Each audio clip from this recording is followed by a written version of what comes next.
Баршаңызға сәлем. Бүгін мен сіздермен дәл осындай керемет болып шығатын тандыр самсаның рецептімен бөлісетін боламын. Ең ерекшелігі бұл тандыр самса қазанда піседі. Яғни үй жағдайында тандырсыз-ақ осы самсаны пісіру жолын көрсетемін. Ол үшін ең алдымен табағымызға кішкене мөлшерде ұнымызды салып аламыз. Одан кейін жұмыртқамызды саламыз. Сосын сұйық майымызды құямыз. Және де тұзымызды саламыз. Осының ішінде кішкене араластырып, және біздің уксусымызды құятын боламыз.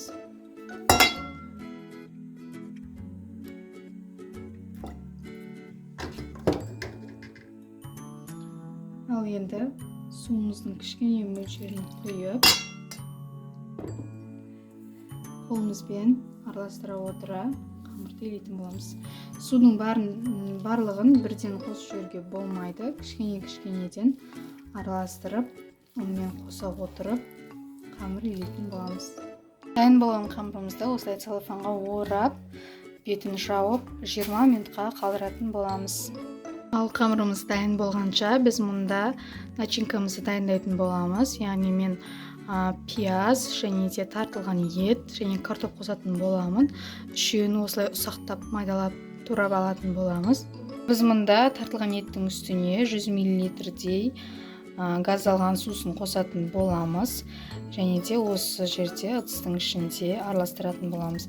Яғни ол не үшін керек? Мына еттің сочный болып шығуы үшін, және де өте ерекше дәм беретін болады. Одан кейін табағымызға жаңағы заттарымыздың барлығын салатын боламыз. Мен мұнда дәміне қарай тұз, қара бұрыш, ұсақталған кинза салдым.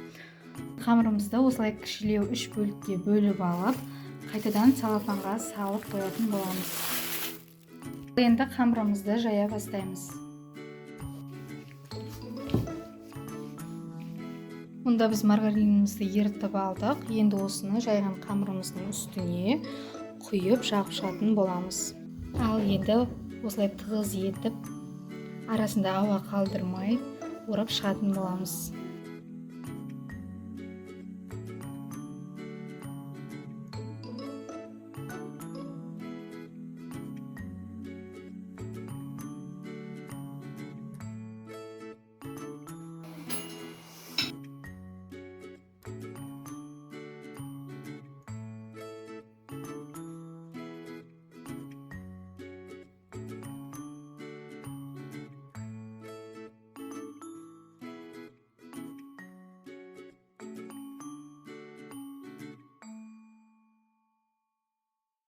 Міне осылай қазанға жабыстырғаннан кейін 10 минут сайын ішіндегі ауасын шығарып тұрасыздар.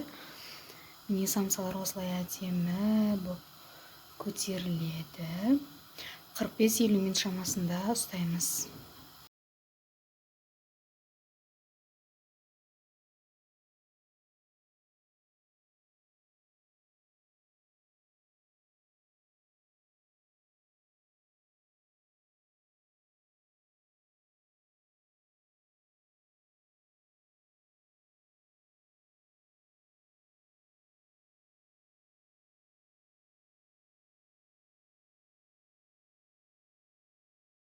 Міне біздің самсалар осындай болып әдемі болып шығады. Кәдімгі тандыр самсадан ешбір айырмашылығы жоқ.